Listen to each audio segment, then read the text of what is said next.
સમાચારોમાં નજર કરીએ તો રાજકોટમાં જેતપુર પાલિકાની ચૂંટણી પહેલા ભાજપમાં ભડકો થયો છે। ઉમેદવારી ફોર્મ ભરવાના અંતિમ દિવસે જ ભાજપમાં ડખા શરૂ થયા છે।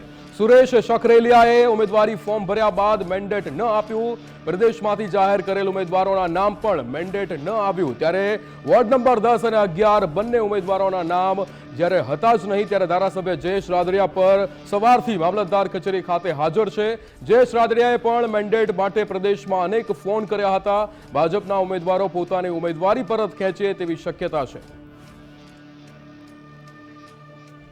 જે રીતે રાજકોટમાં જેતપુર પાલિકાની ચૂંટણી પહેલા ભાજપમાં ડખો જોવા મળી રહ્યો છે। આ આંતરિક ડખો કે જ્યાં ઉમેદવારી ફોર્મ ભરવાના અંતિમ દિવસે ભાજપમાં આ ડખો જોવા મળ્યો છે। રહીમ લાખાણી આપણી સાથે લાઈવ જોડાઈ ગયા છે। રહીમ, જે રીતે ઉમેદવારી ફોર્મ ભરવાના આ અંતિમ દિવસે ભાજપમાં ભડકો થયો છે, શું વિગતો? ચોક્કસપણે રાજકોટ જિલ્લાની જેતપુર આ નગરપાલિકાની ચૂંટણી છે ને જેની અંદર જો ફોર્મ ભરવાનો આજે છેલ્લો દિવસ છે અને મેન્ડેટ છે તે પણ આપી દેવાનું હોય છે, પરંતુ જેતપુરની અંદર જે ઉમેદવાર છે સુરેશ સખેલિયા કે જે જેતપુર નવાગઢ નગરપાલિકાના પૂર્વ પ્રમુખ પણ રહી ચૂક્યા છે અને તેણે ઉમેદવારી પત્ર ભર્યું છે, પરંતુ હજી સુધી તેનું મેન્ડેટ ત્યાં પહોંચ્યું નથી। સવારથી ધારાસભ્ય જયેશ રાદડિયા છે તે પણ મામલતદાર કચેરીએ હાજર છે। સૌથી મોટો સવાલ એ ઉત્પન્ન થઈ રહ્યો છે કે જે વોર્ડ નંબર 10 અને 11ની વાત કરીએ છીએ તો આ વોર્ડ નંબર 10 અને 11માં બંને ઉમેદવારના મેન્ડેટ નથી આવ્યા। બીજી બાજુ જ્યારે જિલ્લા ભાજપ દ્વારા જે નામો જાહેર કરવામાં આવ્યા છે તેમાં આ બંને લોકોના નામ પણ ન હોવાની વાત આવે છે કે વોર્ડ નંબર 10 અને 11માં કોણ દાવેદારી કરશે તેના નામ પણ ઉલ્લેખ નહોતો થયો। જ્યારે આ ફોર્મ ઉમેદવારી ભરાઈ ચૂકી છે, મેન્ડેટ નથી આવ્યા અને હવે ટાઈમ પણ પૂર્ણ થવાની આરે છે, ત્યારે ભાજપમાં અત્યારે ભડકો થયો છે। જે સુરેશ છે તેમણે કહ્યું છે કે જો મારા નામનું મેન્ડેટ નહીં આવે તો નગરપાલિકાની અંદર તમામ ભાજપના ઉમેદવારો છે તે પોતાના ફોર્મ પરત ખેંચે તેવી શક્યતાઓ છે। એટલે ભાજપની અંદર મોટો ભડકો અત્યારે જેતપુર નગરપાલિકાની અંદર જોવા મળ્યો છે અને આગામી સમયમાં આ ભડકો વધારે ચિંગારીથી વધારે આગળ ફૂટે તેવી શક્યતા છે, કારણ કે ખુદ ધારાસભ્ય જયેશ રાદડિયા જેતપુર વિસ્તારની અંદર પોતાનું વર્ચસ્વ છે ને તેના વર્ચસ્વની વચ્ચે જે સુરેશ સખેલિયા છે તે જયેશ રાદડિયાનો નિકટ ગણવામાં આવે છે ને ત્યારે તેની સામે કોઈ રાજકીય દાવપેચ ખેલાતો હોય તેવું લાગી રહ્યું છે। એટલે ક્યાંક ને ક્યાંક આગામી સમયમાં જેતપુર નવાગઢ નગરપાલિકાની ચૂંટણીની અંદર નવા જૂનીના એંધાણ છે તે પણ જોવા મળી રહ્યા છે। એટલે આગામી સમયમાં જેતપુર નગરપાલિકામાં કયા પ્રકારના બળવો છે તે જોવા મળશે, કારણ કે સુરેશે કહ્યું જો મારું મેન્ડેટ નહીં આવે તો આગામી સમયમાં તમામ લોકો જે ભાજપના ઉમેદવારો છે પોતાના ફોર્મ છે તે પરત ખેંચશે તેવી ચીમકી છે તે પણ ઉચ્ચારવામાં આવી છે। અને અત્યારે મામલતદાર કચેરીએ ભાજપના કાર્યકર્તાઓ છે તેના ટોળા છે તે પણ ઉમટી પડ્યા છે। ખુદ જયેશ રાદડિયા વહેલી સવારથી જ ત્યાં હાજર છે, પરંતુ જયેશ રાદડિયાએ પણ પ્રદેશમાં અનેક ફોનો કર્યા છે તો પણ છતાં મેન્ડેટ ત્યાં સુધી પહોંચ્યું નથી ને તેને લઈને અનેક સવાલો છે તે હાલ ઉત્પન્ન થઈ રહ્યા છે। જી બિલકુલ રહીમ, સમગ્ર માહિતી સાથે જોડાવા બદલ આપનો આભાર। તો જે રીતે માહિતી સામે આવી રહી છે અત્યારે સુરેશ સખરેલિયા કે જે માનવામાં આવે છે જયેશ રાદડિયાના નજીકના, તેમનું મેન્ડેટ નથી આવ્યું। તેમણે ફોર્મ ભરી દીધું છે પણ છતાં મેન્ડેટ નથી આવ્યું। ત્યારે હવે નગરપાલિકાના જે એના અન્ય સભ્યો પણ છે એ પણ ફોર્મ પાછું ખેંચી લેવાની ચીમકી ઉચ્ચારી રહ્યા છે। ત્યારે આ આંતરિક ડખો જે ભાજપની અંદર જોવા મળ્યો છે, આ અંતિમ દિવસે ઉમેદવારી ફોર્મ ભરવાના અંતિમ દિવસે ભાજપમાં આ ડખો સામે આવ્યો છે, જ્યાં સુરેશ સખરેલિયા કે જેમણે ઉમેદવારી ફોર્મ તો ભરી દીધું પણ એમનું મેન્ડેટ આવ્યું નથી। ઉપર વાત કરવામાં આવી છે જે રીતે જયેશ રાદડિયા દ્વારા પણ અગાઉ મામલતદાર કચેરી ખાતે હાજર રહીને આ વાતને ચર્ચવામાં આવી, તે ચર્ચા કરવામાં આવી, પણ અત્યારે જયેશ રાદડિયા કે જે મેન્ડેટ માટે પ્રદેશમાં પણ અનેક એમણે ફોન કર્યા પણ છતાં મેન્ડેટ હજુ સુધી પહોંચ્યું નથી। ત્યારે આ સવાલ થાય કે હવે આગળ જે રીતે ચીમકી ઉચ્ચારવામાં આવી છે કે તમામ નગરપાલિકાના જેટલા પણ મેમ્બર છે એ બધા પાછું ફોર્મ ખેંચે તેવી પણ ચીમકી ઉચ્ચારવામાં આવી હતી।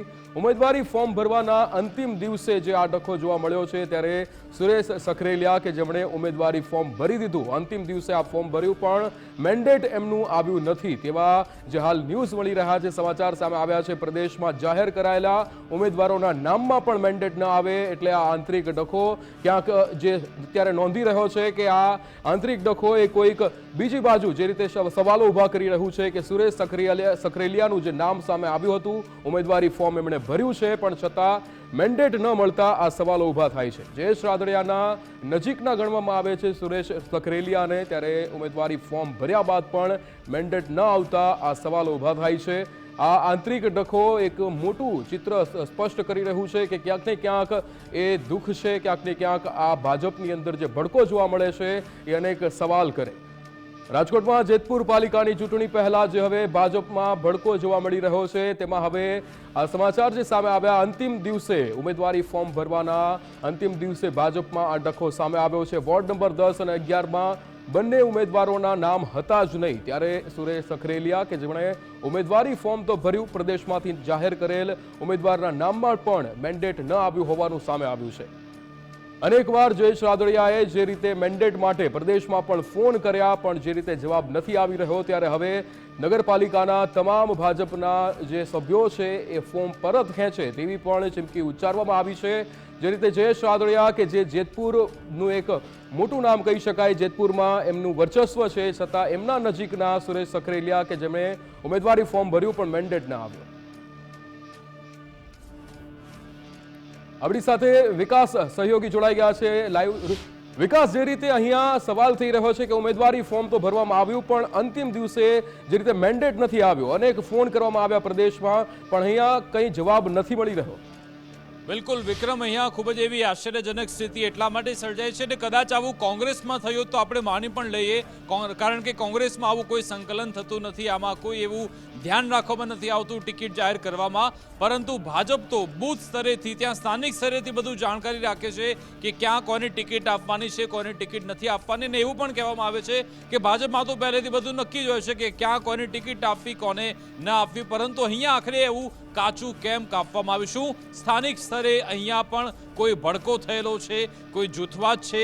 એ બધા સવાલ એટલા માટે ઊભા થઈ રહ્યા છે કારણ કે વોર્ડ નંબર 10 અને વોર્ડ નંબર 11ના ભાજપના ઉમેદવારોને મેન્ડેટ જાહેર કરવામાં નથી આવ્યું. ભાજપે અહીંયા સેન્સ પ્રક્રિયા પણ કરી હતી અને ઓવરઓલ આખી નગરપાલિકામાં 200 કરતાં વધારે લોકો પહોંચ્યા હતા ફોર્મ ઉપાડવા માટે કે ભાઈ અમારે ચૂંટણી લડવી છે. ઘણા બધા લોકો તો આજે નવા નિયમ લાવ્યા છે કે 60 વર્ષથી વધારે ઉંમર છે, 3 વાર જે લડી ચૂકેલા છે તે આમાં દાવેદારી કરી શકશે નહીં. એટલે કે ભાજપ પાસે આટલા બધા ઉમેદવારો છે, એવું નથી કે કોઈ ચૂંટણી લડવા માંગતું નથી. ચૂંટણી લડવા માટે ઘણા બધા લાઇનમાં ઉભેલા જ છે, ઘણા બધા લોકોને એક તક ઝડપી લેવી છે, છતાં પણ અહીંયા ટિકિટ આપવામાં નથી આવી, એટલે કે મેન્ડેટ જાહેર કરવામાં નથી આવ્યું.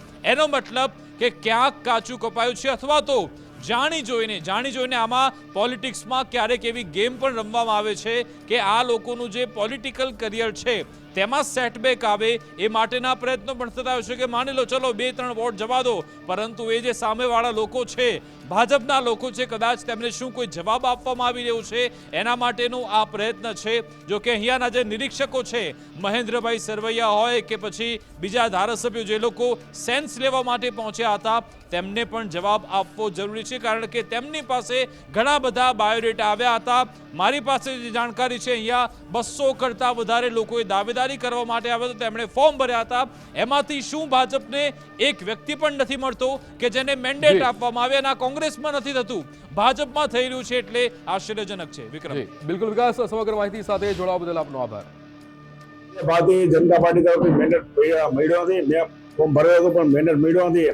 એટલે આજે જે લોકોને મેન્ડેટ મળ્યો છે એ લોકો પણ અહીંયા મારી કાર્યાલય આવ્યા છે મારા સમર્થનમાં, અને લગભગ આગામી રણનીતિ અમે સાંજ સુધીમાં તૈયાર કરશું. અમારે કેવી રીતના ચાલવું, શું કરવું આગળ, એના માટે અમે મીટિંગ કરીએ, બધાના મંતવ્ય લઈને પછી આગળ વધશું. ભારતીય જનતા પાર્ટીના ટોટલ 11માંથી 44 સભ્યો લડાવતા હતા, એમાંથી 42 લોકોને મેન્ડેટ આપવામાં આવ્યો હતો અને 2 લોકોને મેન્ડેટ નથી આપ્યું. આગામી દિવસોમાં બધા સમર્થનમાં આવ્યા છે કે અમારે ચૂંટણી કોઈને લડવી નથી.